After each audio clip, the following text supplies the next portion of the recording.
حضور کے وصال کے وقت یہ انتہائی اہم موقع تھا جس کو سنبھالا حضرت ابوبکر صدیق رضی اللہ تعالیٰ عنہ نے۔ اس وقت حالت یہ تھی جب حضور کا وصال ہوا تو حضرت عمر رضی اللہ تعالیٰ عنہ تلوار لہرا رہے تھے اور کہہ رہے تھے اگر کسی نے کہا کہ حضور کا وصال ہو گیا تو میں اس کی گردن کاٹ دوں گا۔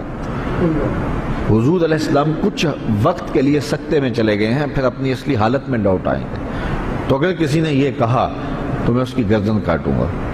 حضرت زید بن عبداللہ کے بیٹے جا کے اپنے باپ کو خبر دیتے ہیں باغ میں کہ ابا جان حضور کا انتقال ہو گیا، تو وہ وہی ہاتھ اٹھا کے اللہ کی بارگاہ میں عرض کرتے ہیں اللہم اذہب بصری حتی لا ارا بعد حبیبی محمد احدا صلی اللہ علیہ وسلم۔ وہ کہتے ہیں اے اللہ میری آنکھوں کی بینائی اچک لے، میں ان آنکھوں سے اب حضور کے علاوہ کسی اور کو نہیں دیکھنا چاہتا۔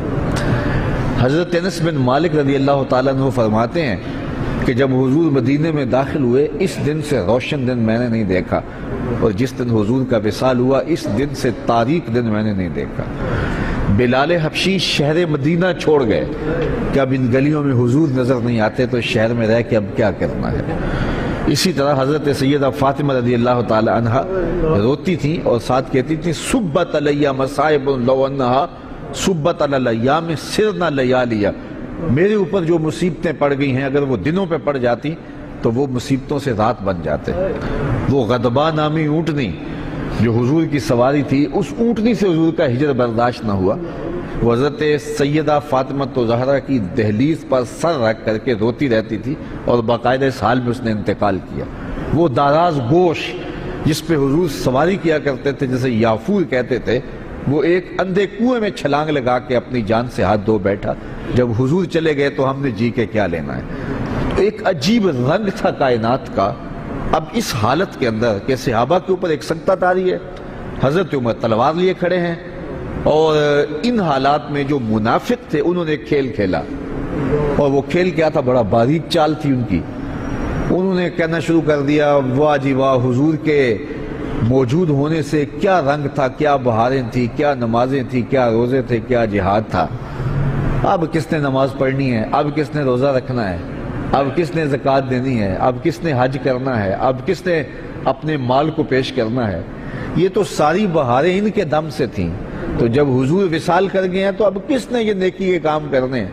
اب پھر وہی قتل و غارت ہوگی، پھر وہی سب کچھ ہوگا۔ تو اس طرح سے انہوں نے یہ بات پھیلانی شروع کر دی۔ اب مجھے بتاؤ کہ یہ کتنا نازک موقع تھا، اور حالات صحابہ کے یہ تھے کہ ان سے سنبھلا نہیں جا رہا تھا۔ عین اس موقع پر امت کو جس شخص نے سنبھالا اس شخص کا نام ابوبکر صدیق رضی اللہ تعالیٰ عنہ۔ تو حضرت ابوبکر صدیق کھڑے ہوئے اور لوگوں کو متوجہ کیا، اور لوگ متوجہ ہو کے ان کے قریب آئے، لیکن حضرت عمر رضی اللہ تعالیٰ عنہ اسی حالت میں تھے۔ لیکن جب آپ نے لوگوں کو قریب کیا تو وہ بھی آ گئے، تو آپ نے لوگوں سے مخاطب ہو کر کہا لوگوں مجھے ایک بات بتاؤ کہ تم کس کی عبادت کرتے ہو؟ تو انہوں نے کہا کہ ہم اللہ کی عبادت کرتے ہیں۔ تو کہا کہ وہ تو حی ہے، وہ تو لا یموت ہے، وہ تو زندہ ہے، اس کو موت نہیں ہے۔ اور حضور اللہ کا فرمان اور حکم لے کر آئے تھے، اور جو ذمہ داریاں تھیں وہ نبھا کے حضور چلے گئے۔ اور پھر آپ نے وہ آیت پڑھی وما محمد اللہ رسول۔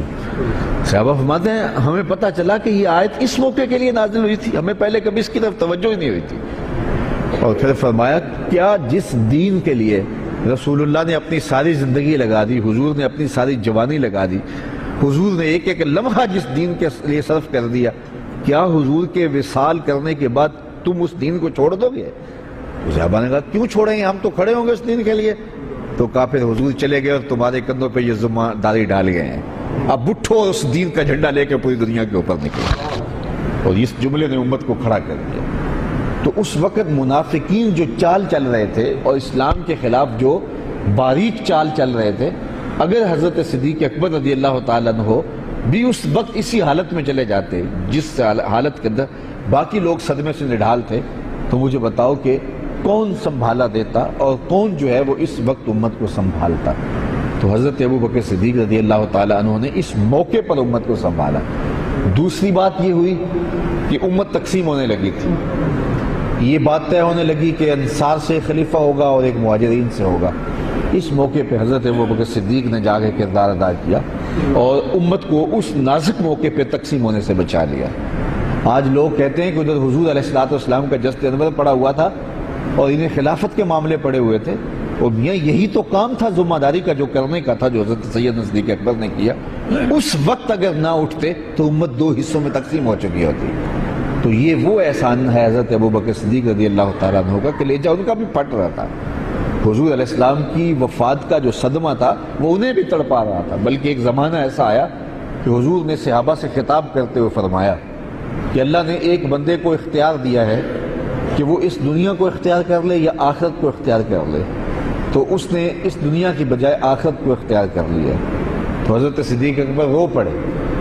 تو باقی صحابہ نے حضرت ابوبکر سے پوچھا کہ ابوبکر یہ بات رونے والی تو نہیں ہے؟ تو کہا تم نہیں سمجھ رہے، اس بندے سے مراد خود حضور کی ذات ہے۔